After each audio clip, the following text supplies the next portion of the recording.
Yeah, me too. Yeah. Just a few hundred awards. Amazing, amazing work. Can we just show quickly? Just hold up one of Tony's prints. Yeah, we might do. Just quickly, because I want you guys to see what this man does. As he said, as well as shooting over 1,000 weddings and being a family photographer as well. When I saw these, can you hold it up so everybody can see it back? I know it doesn't give you justice, but when I first saw Tony's work, I thought that he was a digital artist. Okay, he's not, right? Yeah, this is straight out of camera work. So, well, okay. There's a little bit of tweaking, but you know what I mean. There's some polishing. Do you want to know the embarrassing scoring that you have for these? I say embarrassing because we humans cannot even think about that, but you can tell by the golden ribbon. Guess, how would you score these? Throw a number. 76. Throw a number. No, it's too low. I tell you what. It's close, very close. 98. So, Sarah, would you like to explain, technically speaking, what a 98 means? So 98 means that we have the foundation of standard professional practice, which is the 75 to 79 score range. On top of that, we have a higher level of excellence to move into the 80 to 84 range, plus imagination. Okay, so the imagination takes it into that silver. You're going to be hanging in the gallery. A higher technical expertise from 80 to 84 means you're hanging in the gallery in most technical areas. Then if you add imagination, you go from 85 to 89. And then if you add originality and technical excellence in all areas, you go to 90 and above. 95 is even higher. And then approaching 100 is supreme, and it's the benchmark of excellence. All right, so just to give you an idea. Now we've thoroughly embarrassed Tony, let's move on to Scott. I want to show another one. Oh no, we haven't finished embarrassing Tony. Sorry. Okay, so there's another one that I love particularly because of the moment that you capture.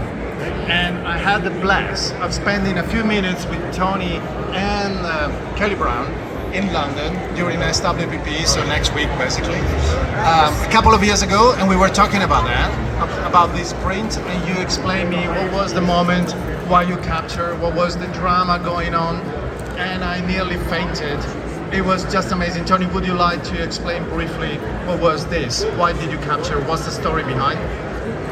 So this is a humpback whale in a place called Shark Bay. And Shark Bay is called Shark Bay because there's a lot of sharks, and you can see a small section. Out of the light you can't see the sharks, but basically there have been over 1,000 sharks.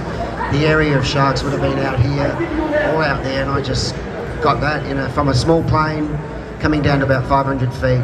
And whether you shoot weddings or portraits, glamour, boudoir, children, it doesn't matter, the composition principles still stand, and you can add drama and things by putting something in the middle, so on and so forth.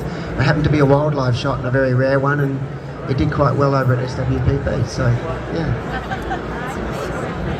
Amazing stuff. Yeah, and also the print quality on that is just amazing.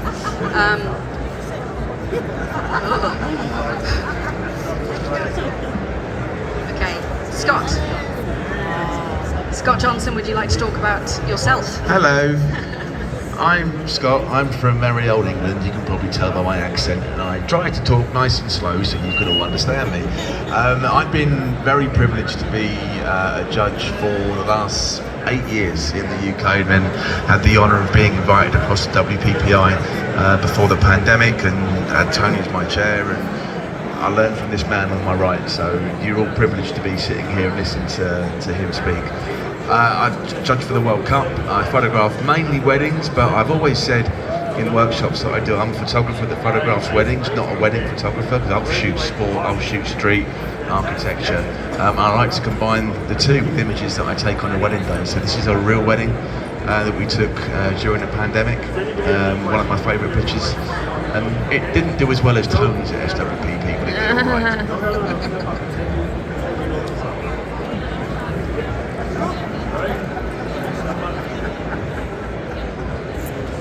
Ready for me? No. You don't need Michelle. one shot. Hi, I'm Jagmeet. Hi, I'm Jagmeet Dillon. I'm from the UK. I've been coming to WPI since 2016. So this is my 7th year. My math is right.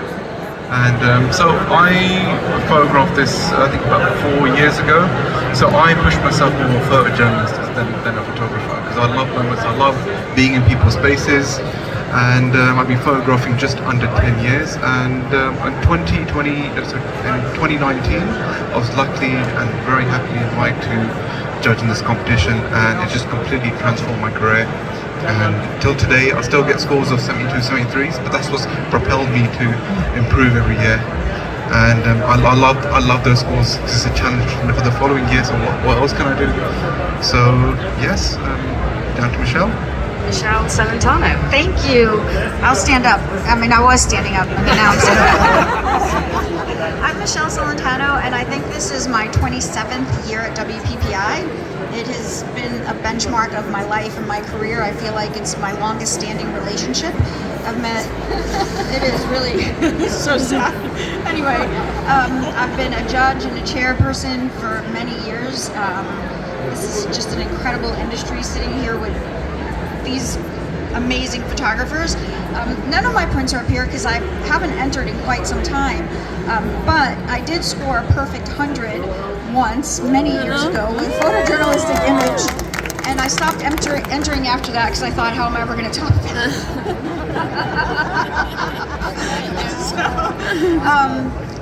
But print competition really is one of the best ways to educate yourself on the finer details and what takes an image to the next level and what the judges are thinking about it. It's such a valuable experience, and I hope you all get that and spread the word that it's important to enter, and it's important to watch even other judges talk about other prints, because that's really where you'll get your best education. So I'm glad you're all here. Thank you for doing this. Thank you guys.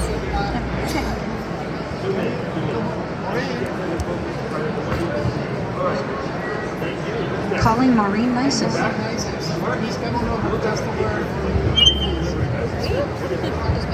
We want to hear from Maureen, please. She hates this. Please, moment. Yeah. No coffee yet. You want to sing us a song? The piano man sing us a song tonight. It's going to be fun today. No, I'm not singing. No, even if you pay me. Hi everyone, Maureen Nisus. Good morning. Isn't this amazing? So did you want me to say anything specific, or just you called me up? So here's what I love about thank you Dario and Sarah very, very much, because the idea of the judging room was an idea that they had when all of us were wondering what's going to happen. Minnie, Michelle, all of you, like we want print competition, but here's what they've come up with, an idea that should, I think, you guys like nudge them. I think this should happen everywhere, every show. I'm going to break your booth, every platform, because having education on the show floor, to me, that's why I'm here, by the way, is important. This is the commitment that I've made to all of you for 23 years. You can see every line is well deserving of those years. And what they have done is they've created the most amazing judges in the industry. Tony and Scott and Michelle. Juggy to his friends. And I'm just so thrilled because now I get to surround yourself with giants who become a giant. I believe in that. And we're going to help you improve your craft. We're going to help you make your work look better. And we're going to help this industry. And this judging room is the reason why. So thank you very much. And you don't want to hear from me anymore. Thank you. Thank you. Thank you. Let's start. This format is very different to live judging. The judges will have free reign to turn around and speak to you. You can ask questions.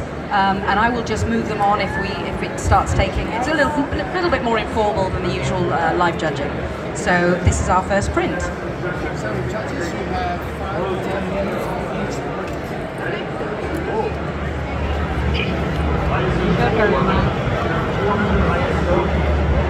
The judges will get up and take a close look at the print, sometimes very close.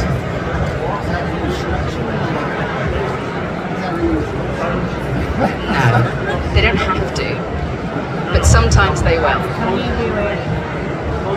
And usually they'll sit back and kind of take the image in, and then they'll go in and look at details, and then they'll sit back again. And in a live judging situation, they have to make their decision within about 15 seconds.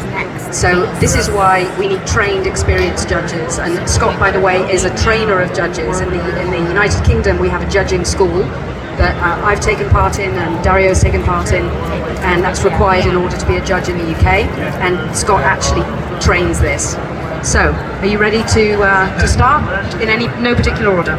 Oh, I've been passed the microphone, so thank you, Michelle. This is I really appreciate the black and white. It's a lovely high contrast, which I'm a big fan of personally. The shooting angle looks a little bit awkward, I think. I think it's maybe a little bit high, because what you've got is the feet that are just coming out the backside here. Very, very distracting for me to look at. It's almost like if the author's in the room, they've just maybe tried to burn it out or layer mask it down to try and remove it, but what it's done is brought my attention to it more. I think if you'd left it out a little bit, I would not have noticed it as much. But that being said, I think the treatment to the image, the print quality, you've got some vertical lines coming in. I think that's a printing issue there, but overall I think I'd be in the mid-70s here from a print. It's good saleable work. To improve moving forwards, maybe move the hand down. The hand's competing with the face just a little bit too much. The closer you bring the hand to the face, I'm going to turn around and speak to you, because I don't see what I'm doing. So basically, when the hand comes nice and close to the face, you compete with it. By bringing the hand down, it's the same size, but it looks smaller. So just by bringing that hand down some more, it's just going to help focus in on the face here, and then you see yourself coming down the print. But commend the author. Beautiful black and white. Well done. I also agree that the black and white is really beautiful. The angle also disturbed me a little bit with the feet in the background, the way that they're coming out.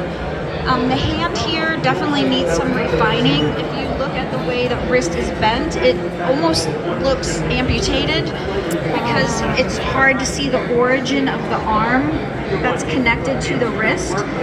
So bending the wrists a little bit differently, or like Scott said, moving the hand away from the face.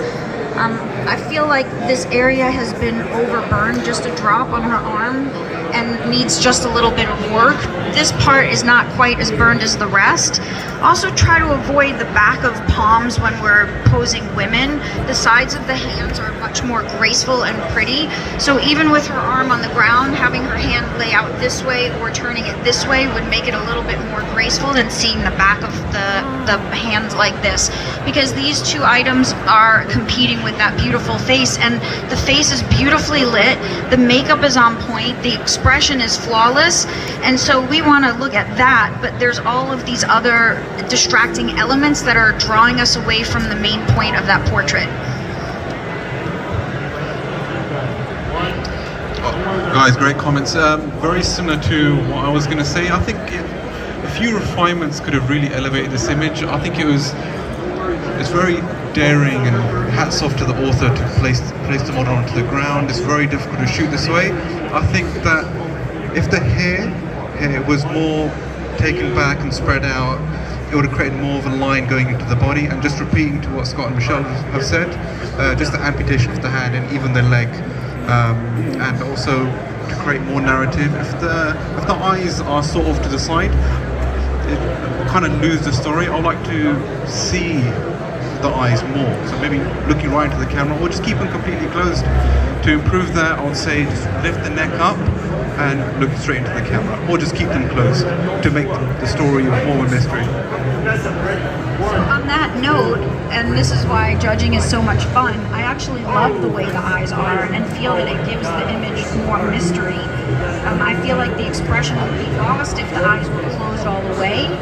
So for me, I thought the eyes were really beautiful and gave it that element of mystery. So neither answer is right or wrong. That's where it comes down to the impact of the image and how it speaks to you. Well, it's pretty much all been said, but a couple of things just going on, talking about the posing. If you just break joints a little bit more, just break wrists. We don't have such strong lines running through here, which are they grab our attention quite quickly. And as they've all said, basically that's taking attention away from the face. This little part of the rib cage, which is quite sort of distorted and it stands out, if we take on board the advice to move this wrist and soften that, you could have brought that down. I think Scotty said bring it down, bring it up and join this area so we get more of a flow through the body, and that'll soften those hard corners.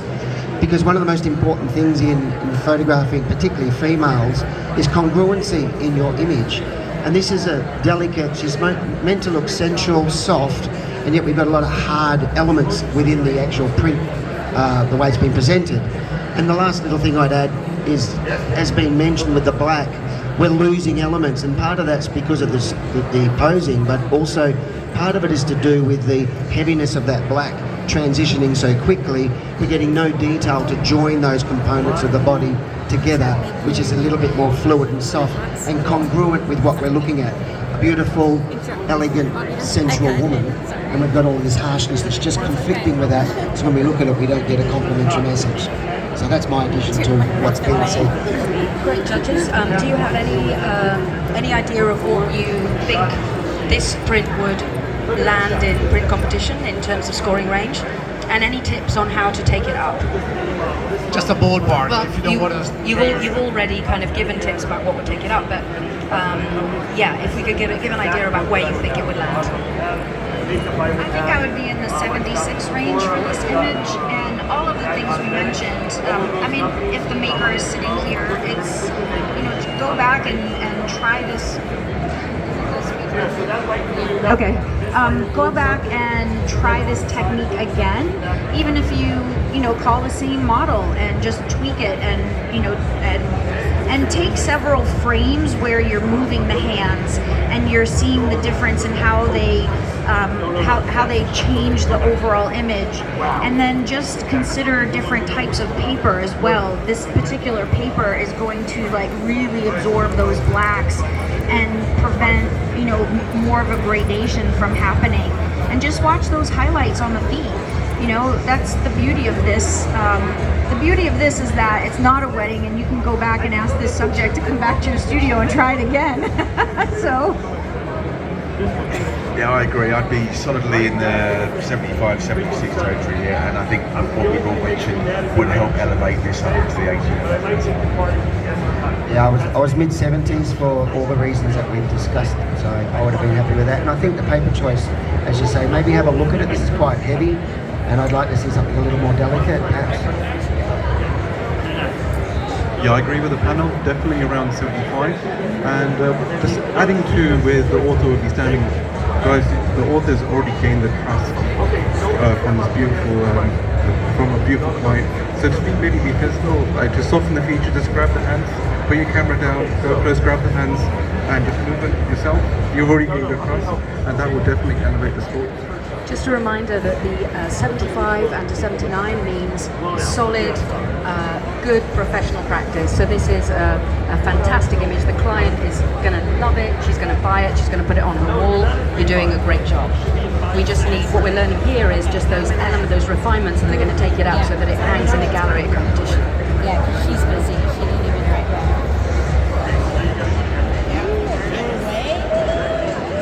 I'll take a picture. Oh, I love this part. I love when they do that. Yeah.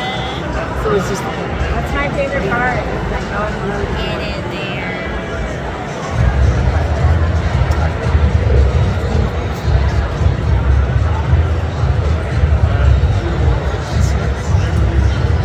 I think it's her.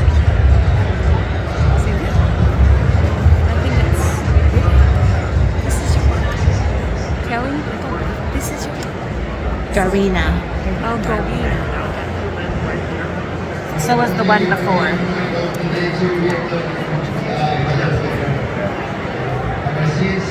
I've actually just seen this print recently, and I remember it because it really had impact when I saw it for the first time. And when you first look at it, there's this incredible expression on her face, and then you move through her body and realize that there's been some kind of breast surgery, and obviously the first thought is some type of breast cancer. And as I moved through it, there are some things that started to fall away for me. The positioning of the hands inside the holes of the jeans. I don't quite understand that. And on her left hand, camera right, it looks a little odd because I can't see any of the hand at all. But really going back to this story, I would have preferred to have seen her body turned more to that light so that it would really accentuate the part of the body that she's almost celebrating in a way. I mean, she's not embarrassed. It clearly doesn't feel bad about the asymmetry of her body. She's celebrating something, and it would be nice to see a little bit more of that. So the highlight is on, the remaining breast instead of the area of the breast that has obviously been surgically removed, and just toning down that highlight on her face a little bit, because while the expression is there, that hot side of her face is then pulling us again away from the story that's being told by her body. Just my opinion. So I completely echo Michelle. I haven't seen this image before, and straight away the impact was like, oh wow, this is a strong, very strong image. This lady gives absolutely no shits, and I love that.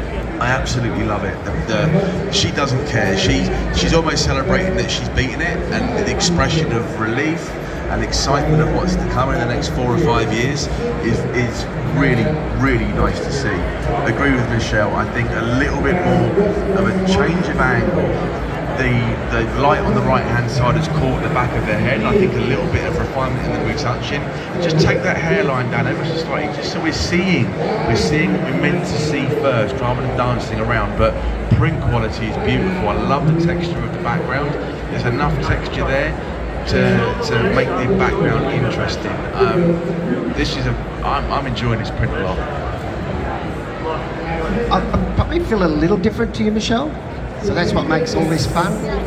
I actually like the way she's positioned because I see this as fearless and feisty. I like the hands hidden. It's almost like rebellious. I think 75% of what could improve this image is lighting. I feel like the lighting's just in the wrong space. And I'd love to see what it looked like coming from the other side and lighting her face up. There's not enough light in her eyes. The eyes are quite heavy and dark, and that's kind of sinking, and that's where her life is. You can see, if you look at it, look at her face. She's just, like you said, she doesn't give a what's it. And I feel like hiding the breast that's been operated on is almost like her saying, look, it's not important anymore, and I've still got one, sort of thing, excuse my Aussie humour. But it's all about, like this whole sort of fearless, and I'm as strong as the day I was born, and I'm stronger now than I've ever been, and it's all in her face. And I just feel like the lighting should really be showing us more of that. And as Scotty has sort of alluded to, so much over here is taking us to her hair. She's got beautiful hair, but that's not what this story is about. This is about the fearless courage and strength of a woman who's been through something pretty difficult and yet come out the other side. And the hands in there is that sort of like, kids or teenagers like, look. And I feel like that's what it's about. So just work on your lighting. And I think the print quality is there to show that with better lighting, you'd have an absolutely, I was going to say something rude, a really outstanding image. Really outstanding image. Jackie, I'm coming to you in a second. I'd like to point out that, in my opinion, the author placed the hands. You're going to say that? So you say that. So I kept quiet because I kept thinking, have you ever heard the phrase of there's always beauty in chaos? Alright? So I think that it was particularly placed this way because there's a loss of fingers. Then on the right hand side there's a loss of a hand. Then on the left hand side, see we're going through an S. Then we go to the left hand side, there's a loss of a breast, and straight away we get the beauty of her expression. Sometimes we do have these rules that we have to go forward with, but rules are there to be broken.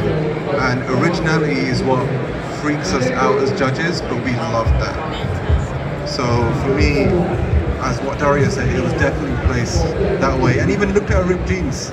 Like you can tell by ripped jeans what the journey she's gone through.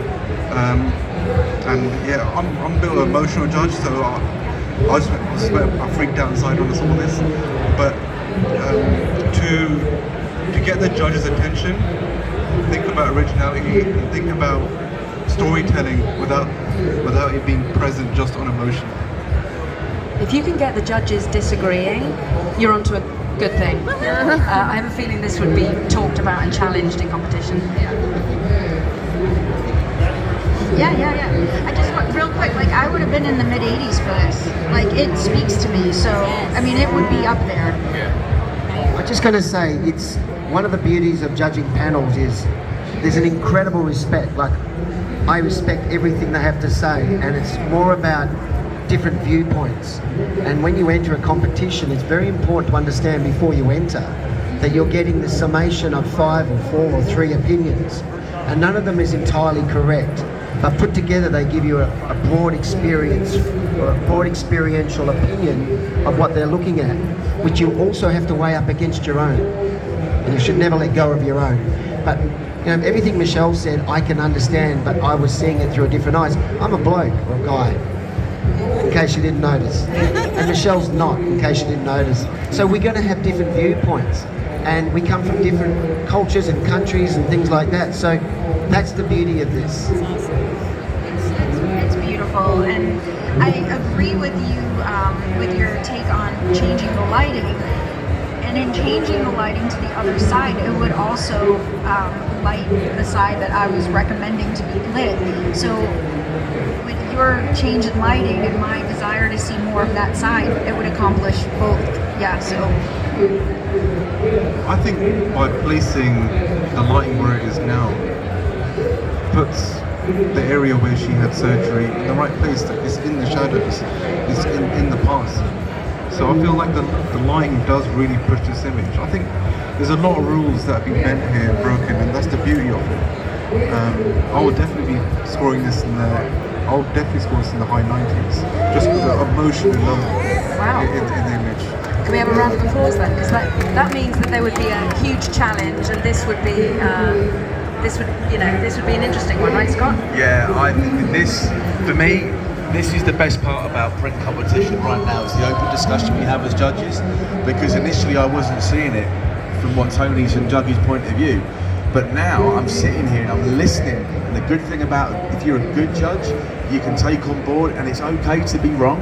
It's okay. So initially I was probably sitting at 83, 84, but having listened to what Tony and Juggy have said, and I've stared at this print, I'm going, you know what, I get it now. It's actually hit, and I'd be up there with Juggy. I think if this came in at 85, I'd be challenged, and I'd be sitting up now and fighting for this to be in the 90s. Because I think the more I look at it, the more I really, really appreciate the narrative of the story. So now you'll get a real example of what happens, because I would say, even if challenged, I would not be a 90s, because technically I think there's too much work to be done.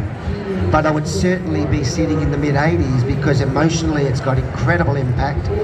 From a narrative point of view, there's a beautiful story about triumphant and fearlessness.